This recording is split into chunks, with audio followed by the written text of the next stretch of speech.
All right, so lumber futures have surrendered all of their astronomical 2021 gains, settling down 5.6% down to $712 per 1,000 feet in Chicago. Now, look, I'm not Simon from the Uneducated Economist. That guy works in a lumber yard. He's the expert here, and he's been saying this for a while. But is this a sign of deflation? Geez Louise and blue cheese people. When you have a supply chain disruption, inherently it's going to be inflationary. Hold on a second. If anyone wants to go outside. Get back to even, is that, or normal, is that deflationary? I mean, I can't tell you how many people in comments said, oh, what is it, lumber? The lumber prices are way up. That's inflationary. I was like, well, it's not going to be permanent, dude. It's transitory. I don't understand why people don't get this. Now, there is something about inflation I'm concerned about. But let's keep reading this. This is from, what is this from? Seeking Alpha? Yeah, Seeking Alpha. Let's see. Supply and demand are behind the latest moves as home builders and DIYers are started to pare back on projects due to prices, while sawmills up their production levels for the same reason. So this basic price momentum, and this is why capitalism works and socialism fails. So the prices go way high because of supply chain disruption. People say, I'm not going to buy. I'm not going to put a back deck on for that price. So sawmills see an opportunity to ramp up production because the prices are so high to profit. Supply goes up, demand goes down. And so now we got, so what's happening here is got demand down here, supply goes up, the prices fall, everything equalizes ultimately. The beauty of capitalism. This is what happens to oil all the time. I mean, the oil drillers, they say, look, man, I'm getting $16 a barrel. That's not worth me to put a thing in the ground. But I'll wait till I get $50 a barrel, then I'll go out there. So the price goes higher. All of a sudden you have more demand more supply. I mean, it's basically demand for the oil in the ground. So they go after it, and the more production leads to supply chains. Is 9 o'clock? Okay. It always works like this, man. Always, everywhere. All right, so let's keep reading. In fact, new home construction, home improvement sales in May were 8.8% lower than their high seen in March. All right, so new home construction were down by almost 10%. Lumber futures were even trading as high at one point at $17.33, which is $1,000 per 1,000 board feet, $1,000 more than they are now back in March. I mean, think about that. In March, lumber futures were trading at $17.33 per 1,000 board feet, whatever that means, versus now it's at $7.12.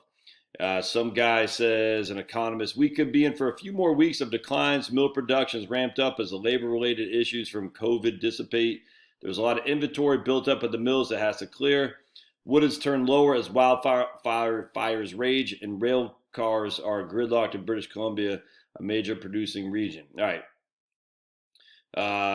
Lumber futures have mostly been in the 200 to 400 per 1,000 board feet range before the pandemic, and each dip in the wholesale market could take weeks or months to be reflected in the store prices. Lumber prices are undergoing a paradigm shift and are in the process of determining a new and much higher average price level as a result. Really? I don't know. We'll see. So some guy from Domain Timber Advisors even forecasts prices could stay above 500 per 1,000 board feet for the next 5 to 8 years due to robust home building across the U.S. Yeah, we'll see, man. I tell you though, but this is the inflationary stuff I think is coming down the pike. Let's see. All right. As the labor shortage takes hold in the U.S., many industries that have been hit hardest are offering perks to lure people back. All right. Americans who lost their jobs have yet to even beginning to work around or take offers, with job openings remaining at a record high 9.2 million in May. McDonald's will offer emergency child care and other benefits like wage increases and PT, or paid time off, and tuition costs to draw enough staff. Okay. Chipotle, let's see. Chipotle announced it would boost starting pay to an average of $15 an hour, while Shake Shack raised hourly wages at more than half their U.S. restaurants this year. So why only half? That's discriminatory. Papa John's and P.F. Chang's have also boosted incentives. In a sign of the times, check this out. In a sign of the times, workers this weekend at Burger King in Lincoln, Nebraska Put a message on the outdoor letterboard that read, "We all quit. Sorry for the inconvenience. Sorry for the inconvenience." Anyway, it's interesting. So I do think there's going to be some labor issues here. You're going to have to. I don't see. I don't know though. That's the issue. What do we? I don't know. Like, will this be temporary because the unemployment stuff runs out? I mean, you can't.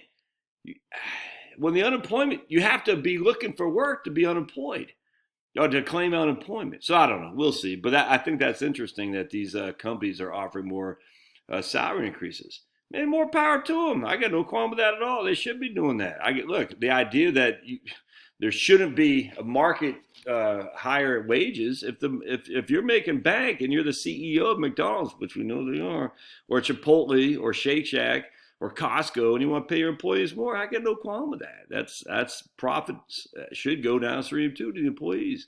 I just don't like when the government mandates it because that's always discriminatory. All right. Anyway, so there you go. I'd like to hear your thoughts. We'll see you.